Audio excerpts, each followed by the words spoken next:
Hey guys, Robert here as we go into another George Perez book. The new Teen Titans Games. This book was 30 years in the making. It didn't get finished for the longest time until around 2013 when Marv Wolfman and George Perez decided to sit down and say, let's finish it. Now the thing is though, they came up with a lot, and he got up to around 60 pages. In fact, this would be the last page he had done by that point, I believe.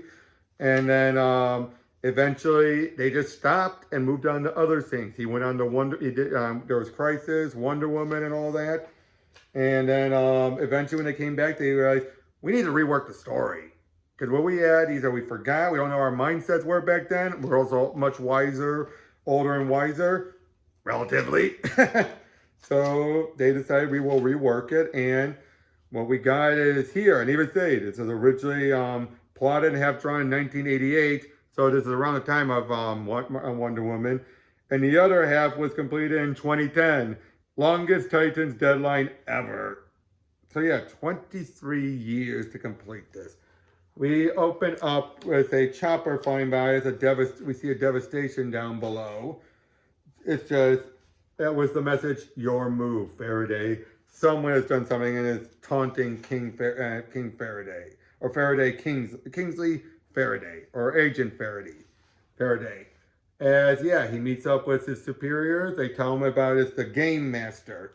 And, yeah, again, your move. As we see a bunch of villainous plots going around, we see this stuff going on. Someone is looking at a model. We see this other guy, this Pied Piper looking guy, while Faraday's looking up through all this information. Someone delivered something. We see this bald guy planning out stuff. This armored guy flying around.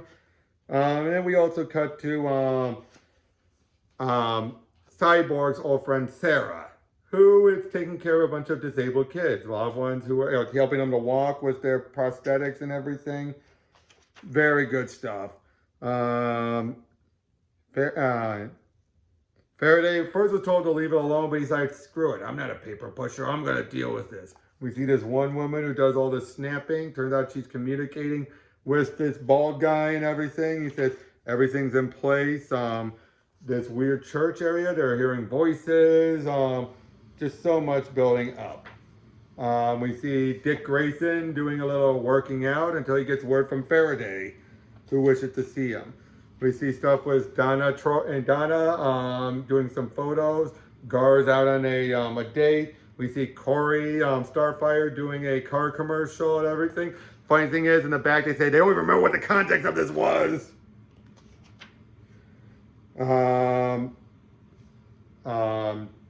Jericho gets word to go back. He's with one of his many girlfriends. Sign language he has to go. Starfire heads to Titan's Tower as basically Faraday wanted them all to meet up to explain everything. This is ultimately we had Danny Chase on the team.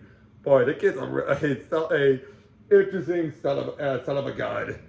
Oh, great artwork here was Raven. Seriously phenomenal. As she shows up, this is when she's White Raven. And he basically explains how the Game Master was someone who had been hired to come up with hypothetical scenarios for them.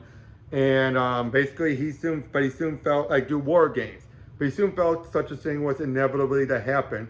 So he's now going to test it to be like, no, I'm going to make a point. And that's what he's going to do. And everyone feels like, what? And he's going to go after it with the Teen Titans and everything. And they're just like, we got to help him. We got to deal with this.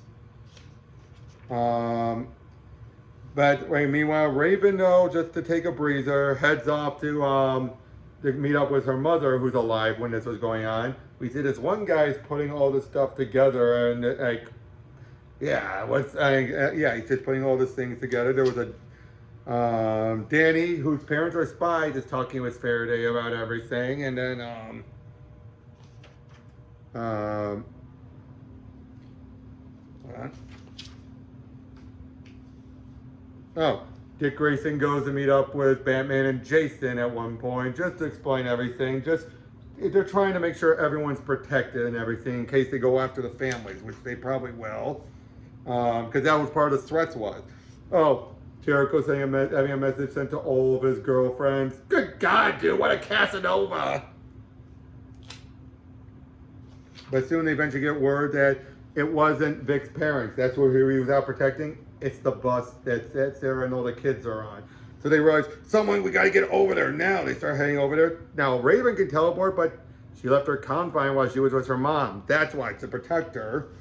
And eventually they do get word to Sarah. She's trying to get everyone out of there, but unfortunately, they're a bunch of disabled kids. They're not going to make it that far from the blast. And she realizes, like, I got to get the bus away from them. She drives it out of there. Everyone's freaking out. They're like, what's going on? Hey, like, where is she? Starfire's trying to find them. Like, where? I see the kids, but where's the bus? And Sarah drives it off, and then, boom. Sarah sacrificed herself. And if this was canon, this would have been her death. This isn't canon, though, but of course. But yeah, this devastates everyone. Because she was a close friend to everyone, not just Vic. And Vic is just pissed off at Faraday. It takes Jericho possessing him to calm him down. As soon other things are going on. Like there's someone dressed up as a knight attacking a museum. Raven feels devastated because she's like, I was being selfish and I let her die. But it's like, I left my comms behind. And Vic is saying, no. I was with my grandparents. If I took someone else, maybe I could have.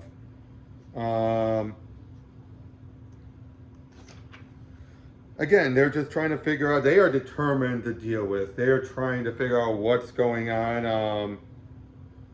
They find someone somewhere, and they're trying to read his mind about the Game Master, but then he blows up, making it very clear, anyone who works with the Game Master is going to die. They decide to go to other spots and everything. Again, they're trying to go with anything connected to their history. Anything, their past and all that. Then Donna goes into the subway. Jericho goes to an art gallery with Raven. But then someone tries to attack him. Things just start to build up. Raven senses that there's someone out there, another sister, as she heads over there, who's taunting her. We see in the television studio, things are starting to come to life, like cartoons and everything. And one of them puts a stick of dynamite in the guy's mouth, and Guard's like, "You're cartoons, and you're the color of puke. Now wait for it, blam!" Yep, blows up that poor director's head with some TNT. We see a bunch of mechs, coming up. Basically, all these people are counterparts for the different Titans. We see Donna almost get hit by a train, but then it stops as we see someone is taunting her, smiling at her, saying like, "One question that requires two answers. Call me Dungeon. I bring to life the nightmares trapped in your mind." Oh boy. But yeah, basically everyone here is a counterpart. The armor guys for Starfire and everything, they're putting up a big fight. We have this Pied Piper and this Knight guy going, attacking the museum, destroying the artwork, while Jericho's trying to deal with them. Raven is communicating with the sister, and she's playing a fight and almost overwhelming her. The guy calls himself the Knight and the Squire, I should point out. Again, look at this artwork. This is phenomenal. But of course, it turns out this other sister was underneath Arkham Asylum, and she felt everything from the inmates, and it gave her great pain. We see Danny Chase dealing with this one woman who's also a great spy and all that. And we see the bald guy is basically Nightwing's counterpart. We see Changeling, Garfield, Beast Boy, whatever, dealing with the cartoon guys. Nightwing then shows up to the guy and with the guy, and the two start fighting, and turned out he was trained by the League of Assassins. So again, he was his combatant and all that. And yeah, he's putting up a good fight. We see everyone is putting up a good fight. Starfire again fighting the armor guy. We see Jericho dealing with the Knight.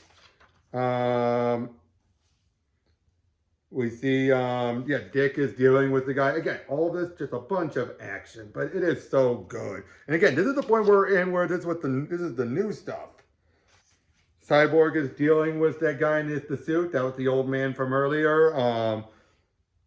Corey then says there's a sound coming from the guy's armor and blows up right in front of her. Yikes. Um,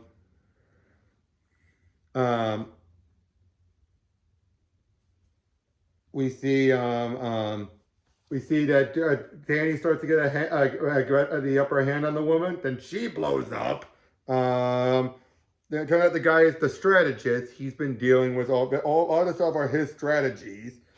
So for a moment you think he's the game master. He's not. And then, especially because when Dick throws one of his weapons at him, he blows up when the ship just disabled him. Jericho takes over the Squire and then reveals that the Knight is blind and mute, and then he blows up as well. Turns out that now this is the guy who's created a whole set cloth. He was never part of the original setups, as he is Holox, and yeah, he's the one who's dealing with Beast Boy as he's creating all the stuff comes to life. Donna continues to deal with Dungeon. We catch up with her as things are just starting to go to hell. Turns out she didn't blow up yet. Not yet. He's trying to hold her back and everything. And because she says it's going to blow any second now. Great stuff going on between Raven and Donna and their counterparts and all that. Raven soon gets the upper hand of her sister, who asks, "Please give me a name." And so Raven names her Azara before she dies. Again, we have Beast Boy, Cyborg, and are dealing with their enemies. Then Danny Chase tells everyone to then the woman blows up finally, but there's another bomb that's going to go off.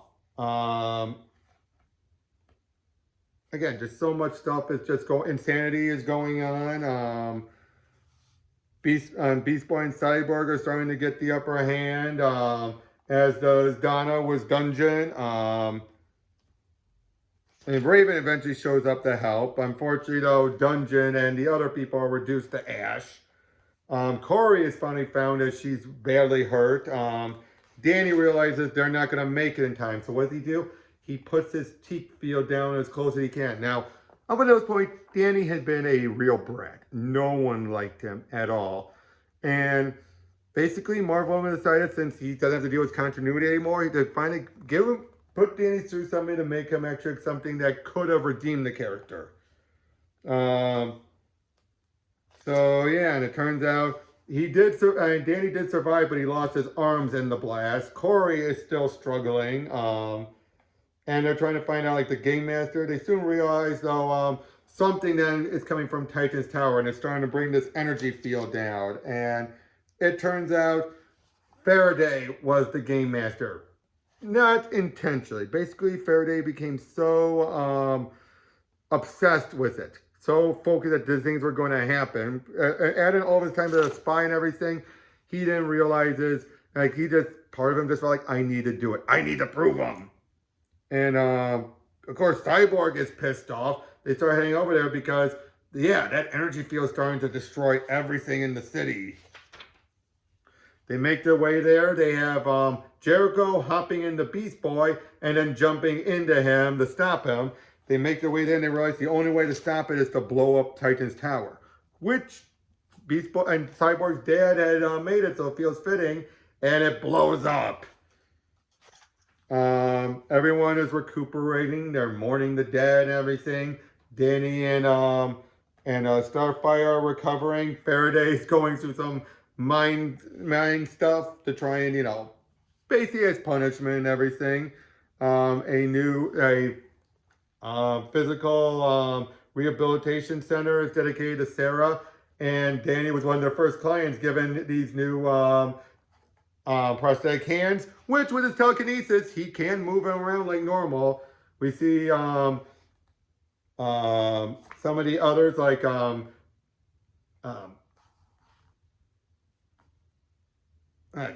Garth and Roy and oh gee, I just forgot the other one.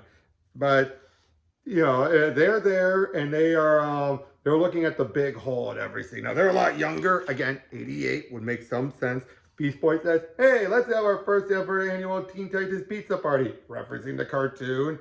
And they all head on off. Basically feel like hey, we got better and bigger. Like you know, sometimes it's better off not knowing.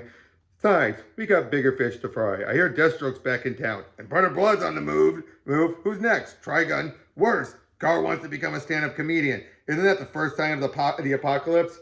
We are so doomed. Again, great stuff. This was a great adventure. Again, this was just meant to be a nice done-in-one story, a big adventure. Would have had stakes, especially the stuff with Sarah.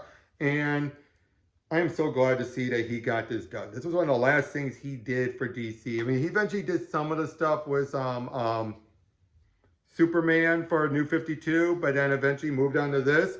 And after that, he moved on to Sirens, and this was the last ongoing thing he ever did. And well, we know where things are going now, but I am so grateful he had a chance to finish this. Almost 10 years ago now, around roughly when this came out, and right, let me double check. No, 2011. So over 10 years ago. Yeah, it is just so good, and I'm grateful to have had him sign this one as well. He also signed my Legion of Three Worlds. I realized I didn't mention that in the last video. But yeah, Perez, there's not going to be anyone else like him. So yeah, that's it. I'll probably go over some other Perez stuff in the future. I'll definitely be going over Sirens once I'm done reading it. But until then, I hope all of you who knew him will remember him. And I hope I at least encourage some of you guys to give some of his work a shot. But until then, catch you guys on the next one.